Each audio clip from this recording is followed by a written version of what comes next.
اعوذ باللہ من الشیطان اللعین الرجیم، بسم اللہ الرحمن الرحیم۔ ناظرین محترم، ہماری کلاس واجب غسلوں کے بارے میں جاری ہے۔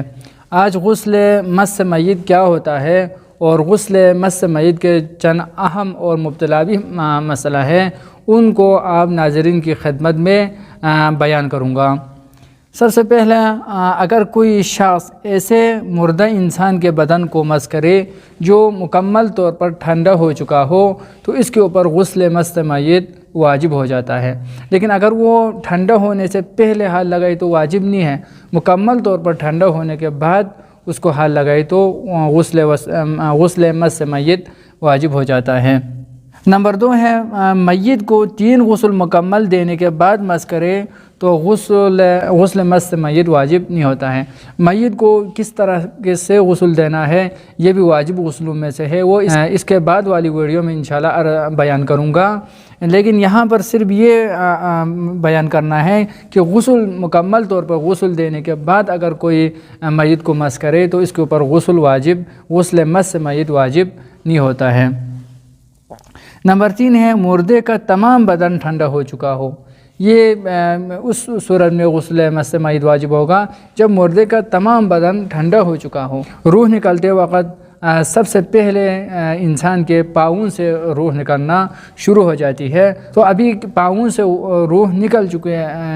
چکی ہے اور ابھی سینے میں یا سر میں ابھی کیا ہے، روح موجود ہے، تو اس صورت میں اگر پاؤں کو ہاتھ لگائے تو اس صورت میں غسل واجب نہیں ہوگا، کیونکہ ابھی سر سے کیا ہے یا سینے سے سر سے ابھی روح نہیں نکل چکی ہے، یعنی مکمل طور پر روح نکل جانے کے بعد اور ٹھنڈا ہو جانے کے بعد ہاتھ لگائے تو غسل مس میت واجب ہو جاتا ہے۔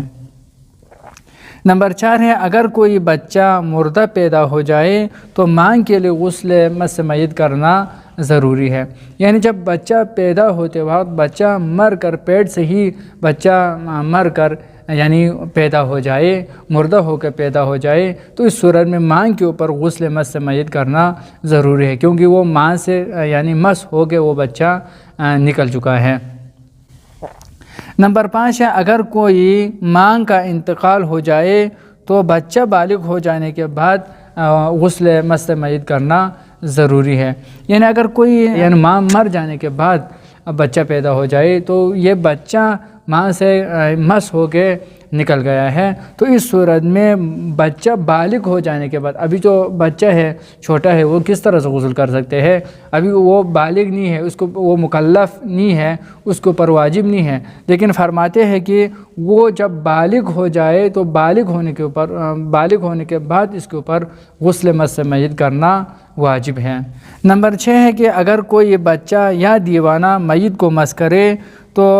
غسل مس میت کرنا ضروری ہے، لیکن کوئی بچہ ہے ابھی بچہ ہے وہ کسی میت کے لیے مس کرے یا کوئی دیوانہ کسی میت کے لیے مس کرے تو اس صورت میں بچہ بالغ ہو جانے کے بعد غسل مس میت کرنا ضروری ہے، بچے کے اوپر بالغ ہونے کے بعد غسل مس میت کرنا ضروری ہے، اور دیوانے کے اوپر اگر وہ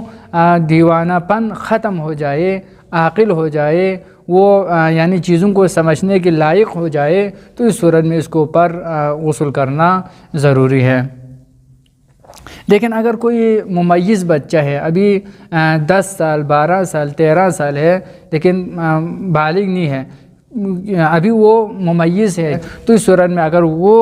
غسل مس میت کرے تو کافی ہے، بالغ ہونے کے بعد دوبارہ غسل کرنے کی ضرورت نہیں ہے۔ نمبر 7 ہے، غسل مس میت کا طریقہ باقی غسلوں کی طرح ہے، لیکن صرف یہاں پر نیت میں فرق ہے، نیت کرتے وقت غسل مس میت کرتا ہوں یا کرتی ہوں قربتاً اللہ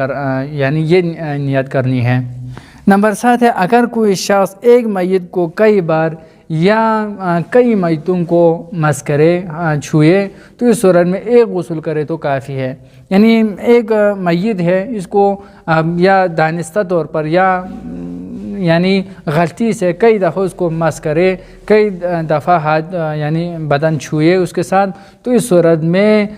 صرف ایک دفعہ غسل کرے تو کافی ہے، بار بار غسل کرنے کی ضروری نہیں ہے، بلکہ ایک دفعہ غسل کرے تو کافی ہے۔ نمبر 9 ہے، وہ چیزیں جو شخص جنب کے لیے حرام ہے وہ اس کے لیے یعنی جس کے اوپر غسل مس میت واجب ہو اس کے اوپر حرام نہیں ہے۔